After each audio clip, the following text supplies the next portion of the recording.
রাধা। আমাদের জীবনে অত্যন্ত গুরুত্বপূর্ণ একটা আশা বসবাস করে বিশ্বাসের রূপে। বিশ্বাস যা আমরা ঈশ্বরের ওপর করি, ভাগ্য প্রারব্ধের ওপর করি, নিয়তির ওপর করি।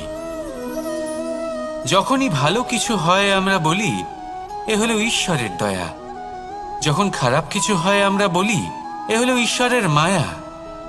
কখনো ঈশ্বর বা ভাগ্য বা প্রারব্ধ বা নিয়তি। আপনি নিজে কোথায় তা কখনো ভেবেছেন? আপনি বিশ্বাস করছেন ঈশ্বরের উপর, প্রারব্ধের উপর, কখনো নিজের উপর করেছেন? আমি আপনাকে একটা সহজ কথা বলি, যদি আপনি ঈশ্বরের উপর বিশ্বাস রাখেন, শুধুই ঈশ্বরের উপর বিশ্বাস, তাহলে আপনি সেটাই পাবেন যেটা আপনার ভাগ্যে লেখা রয়েছে। কিন্তু যদি আপনি নিজের উপর বিশ্বাস রাখেন, আত্মবিশ্বাস রাখতে শেখেন, তাহলে ঈশ্বর আর নিয়তি দুজনে মিলে আপনার ভাগ্যে সেটাই লিখবে যা আপনি চাইছেন। তাই মনে রাখবেন, সাফল্যের পথ হলো এই বিশ্বাস। নিজের আত্মবিশ্বাসকে ধরে রাখতে শিখুন, দেখবেন আত্মা প্রসন্নতায় ভরে উঠবে। তাহলে আসুন এই প্রসন্ন ভাব নিয়ে বলুন, রাধা রাধা।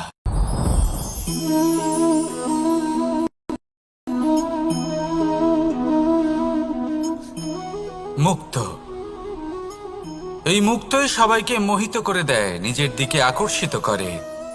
অত্যন্ত সুন্দর, গোল, শুভ্র। মুক্ত দ্বারা নির্মিত আভূষণ, তা হয়তো সে মুকুটই হোক বা কোনো স্ত্রীর অলংকার, তাকে আরো সুন্দর করে তোলে, তাকে আরো সুন্দর দেখতে লাগে। এবার এই মুক্তকে এত সুন্দর দেখার জন্য কত কষ্ট সহ্য করতে হয় তা কি কখনো আপনি ভেবেছেন? এই মুক্ত ঝিনুক থেকে বের করা হয়, ঝিনুক যা কিনা সমুদ্রের তলদেশে থাকে। ওকে কত কষ্ট সহ্য করতে হয়, জলের চাপ সহ্য করতে হয়, সমুদ্রের স্রোত সহ্য করতে হয়। এই ঝিনুককে এত কষ্ট সহ্য করতে হয়, এই মুক্তকে এত কষ্ট সহ্য করতে হয়, তারপরে এর রূপ এত সুন্দর হয়।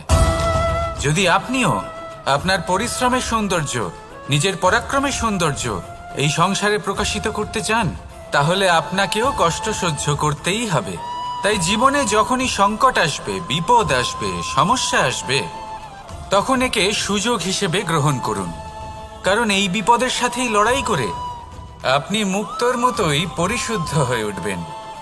তাহলে আসুন আর আমার সাথে ভালোবেসে বলুন, রাধা রাধা। আপনি কি জানেন আপনার জীবনে আপনার আসল জীবনসাথী কে হন? মাতা পিতা, ভাই বোন, স্বামী স্ত্রী? না, আপনার আসল জীবনসাথী হলো আপনার শরীর। সেই শরীর যার দিকে আপনি কখনো নজরই দেন না, ঠিক কি না? এবার যে মানুষ এই রহস্য বুঝতে পারেন, তার জীবন এমনি শুভ হয়ে যায়। আপনি নিজেই দেখুন না, সে সংসারের মঙ্গলই করা হোক বা সত্যের রক্ষা করা হোক, তা সে শত্রুর সাথে যুদ্ধ করা হোক বা মিত্রকে রক্ষা করা হোক, এই শরীরই তো কাজে আসে। তপস্যাতে, বলিদানে, পরিশ্রমে এই শরীরই হলো আধার, ঠিক কিনা? তাই আমাদের কর্তব্য হলো যে আমরা যেন নিজের শরীরের যত্ন নিই। আমরা কি খাই, আমাদের কি খাওয়া উচিত, এটা যেন বুঝি। কোনটা সুপাচ্য আর কোনটা নয়, এটা যেন বুঝি। কারণ যেমন হবে অন্ন, মনও তেমনই হবে। যত ভালো অন্ন তত ভালো মন।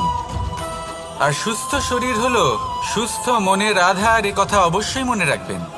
আর যদি মন সুস্থ থাকে, তাহলে সকল শুভ উদ্দেশ্য পূর্ণ হবে। তাহলে আসুন আর আমার সাথে ভালোবেসে বলুন, রাধা রাধা। কথায় আছে যে দৃষ্টি অত্যন্ত কঠোর হয়, অত্যন্ত শক্তিশালীও হয়।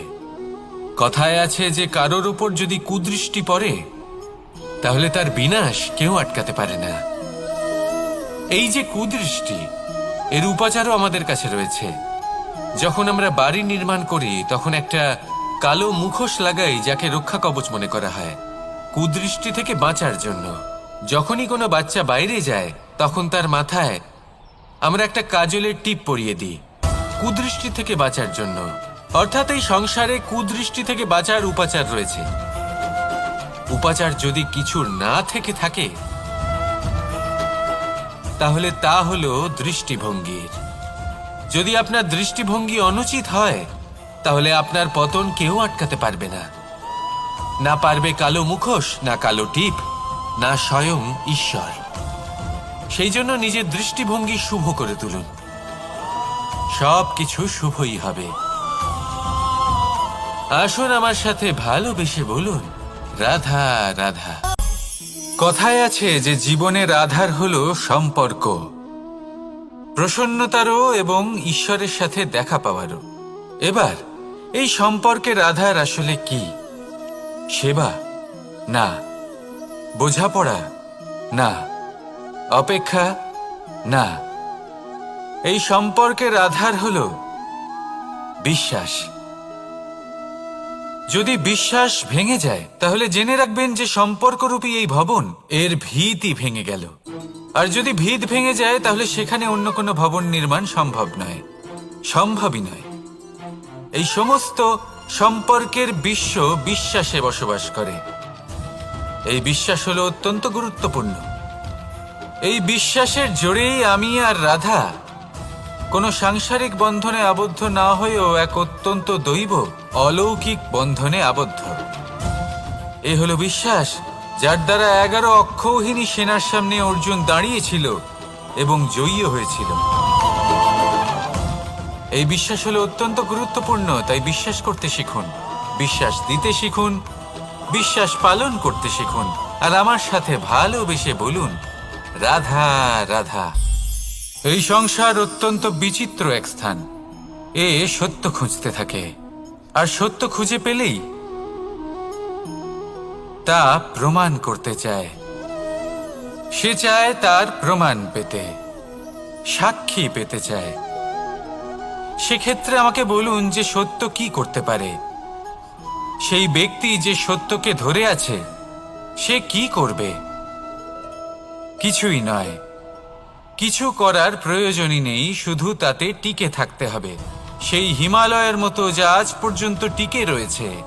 যদি আপনি সত্যবাদী হন তাহলে আপনার কিচ্ছু প্রমাণ করার কোনো প্রয়োজন নেই। যদি প্রয়োজন থাকে তাহলে সত্যের সাথে টিকে থাকার। এই সময় নিজে সাক্ষী হবে, নিজে প্রমাণ দেবে। এই নিয়তি স্বয়ং প্রমাণিত করবে যে আপনি সত্যবাদী ছিলেন, আপনি সত্যের পথে ছিলেন। তাহলে আসুন আর আমার সাথে ভালোবেসে বলুন, রাধা রাধা। ঈশ্বর আমাদের হাত প্রদান করেছেন। হাত যা জড়ো করা হয় প্রণাম করার জন্য, ঊর্ধ্বগামী হয় প্রার্থনার জন্য। এই হাত যার দ্বারা আমরা খাবার খাই, ফসল উৎপাদন করি। কিন্তু এই হাতের দ্বারা সবথেকে শ্রেষ্ঠ কাজ কি হতে পারে? সেবা। আগে হ্যাঁ, সেই হাত যা সামনে এগিয়ে আসে সেবা করার জন্য, যে সেবা করে তাদের যারা দুঃখে থাকেন, নিরাশ হয়ে থাকেন, যারা সেবা করেন তাদের যারা কিনা দরিদ্র। সেই হাত হলো সব থেকে অধিক মহান। ঈশ্বরকে দীনবন্ধু বলা হয়ে থাকে, কারণ যারা দুঃখী হন, নিরাশ হন, দরিদ্র হন, ঈশ্বর তাদের সাহায্য করেন, তাদের সহায়ক হন, তাদের মধ্যে ঈশ্বর বাস করেন।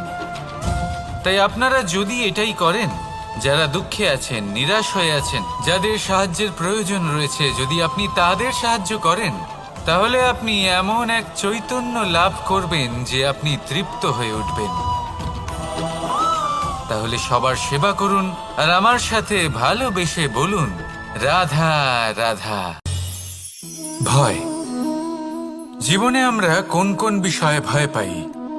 কোনো মানুষকে হারানোর ভয়, কোনো মানুষ, কোনো সম্পর্ককে হারানোর ভয়, অর্থহানির ভয়, সময়হানির ভয়। এবার বিষয়টা হলো, এই ভয় কখনো আমাদের কোনো লাভ করে না। এটা সবসময় আমাদের পিছনে ঠেলে আর নিচু স্তরে নামিয়ে দেয়, কখনোই আমাদের উত্থানের কারণ হয় না।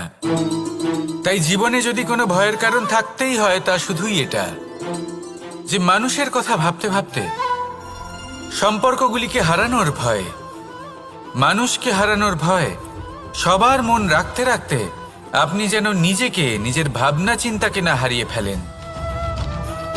যদি এরকম হয়, যদি সকলের মন রাখতে রাখতে আপনি নিজেই নিজেকে হারিয়ে ফেলেন, নিজের ভাবনা, নিজের লক্ষ্য, নিজের মন্তব্যকে হারিয়ে ফেলেন, তাহলে সংসারে যতই যাই হয়ে যাক না কেন প্রসন্নতা লাভ করবেন না। তাই রক্ষা তাকেই করুন যে আপনাকে রক্ষা করে, আপনার মানসিকতা, আপনার ব্যক্তিত্ব, আপনার লক্ষ্যকে রক্ষা করে। আর যদি কোনো বিষয় ভীত হতে হয়, তবে আপনি যেন নিজের উদ্দেশ্যের থেকে দূরে না চলে যান। তাহলে আসুন আর আমার সাথে ভালোবেসে বলুন, রাধা রাধা। সময় একটু একটু করে কেটে যায়, একটু একটু করে নিকটে আসে। খুব অদ্ভুত ব্যাপার। এই সময় প্রতিকূল হলেও একটু একটু করে কেটে যায়। এই সময় যদি ভালো হয় তাহলে একটু একটু করে নিকটে আসে। অনুচিত তখনই হয় যখন আমরা নিজেদের অসফলতার জন্য সময়কে দোষ দিই, কিন্তু আসলে তেমনটা হয় না। আপনার পরিশ্রম আর প্রয়াস দ্বারাই আপনি সাফল্য লাভ করবেন, সময়ের দ্বারা নয়। যদি এই সাফল্য একটা সুন্দর ভবন হয়, তাহলে সময় হলো তার দেওয়ালের রং, যা সময়ের সাথে বদলাবে, সময়ের সাথে ফিকেও হয়ে যাবে। কিন্তু সাফল্যের এই ভবন আপনাকেই নির্মাণ করতে হবে, আপনার পরিশ্রমের ইট দ্বারা এবং প্রয়াসের চুনসুরকি দ্বারা। তাই পরিশ্রম আর প্রয়াস করতে থাকুন, সাফল্য আপনি অবশ্যই পাবেন। সময় যদি আজ ভালো না হয় তাহলে কাল অবশ্যই হবে। প্রয়াস করতে থাকুন আর আমার সাথে ভালোবেসে বলুন, রাধা রাধা। এ হলো গোলাপ ফুল। একে আমরা সকলেই চিনি।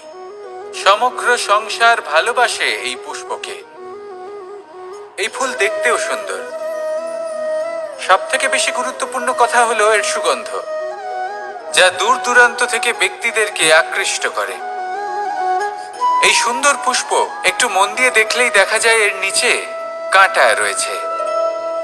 এই সংসার বলে, এ প্রকৃতির কেমন রচনা, এত কোমল পুষ্প, এটা কি তীক্ষ্ণ কাঁটা সহ প্রস্ফুটিত হয়? এটাই হলো জীবনের সত্য। আমাদের অন্তরের সদ্গুণ, সেগুলিও এই ফুলের মতোই সুন্দর। সংসার এর সৌন্দর্য দেখতে পায়, এর সুগন্ধ চতুর্দিকে ছড়িয়ে পড়ে। কিন্তু এই সদ্গুণ জাগ্রত করে তোলার জন্য কঠোর পরিশ্রম করতে হয়, প্রতিনিয়ত চেষ্টা করে যেতে হয়। তাই জন্য যদি আপনি জানেন আপনার পথ উচিত কিন্তু তা কাঁটায় পরিপূর্ণ, তাহলে থামবেন না, চলতে থাকুন। একবার যদি অন্তরের সদ্গুণ জাগ্রত হয়, তাহলে এই সংসার এই সৌন্দর্য দেখবে আর সুগন্ধে আকর্ষিত হয়ে আপনার কাছে আসবে। এই মন, এই জীবন প্রসন্ন হয়ে বলবে, রাধা রাধা।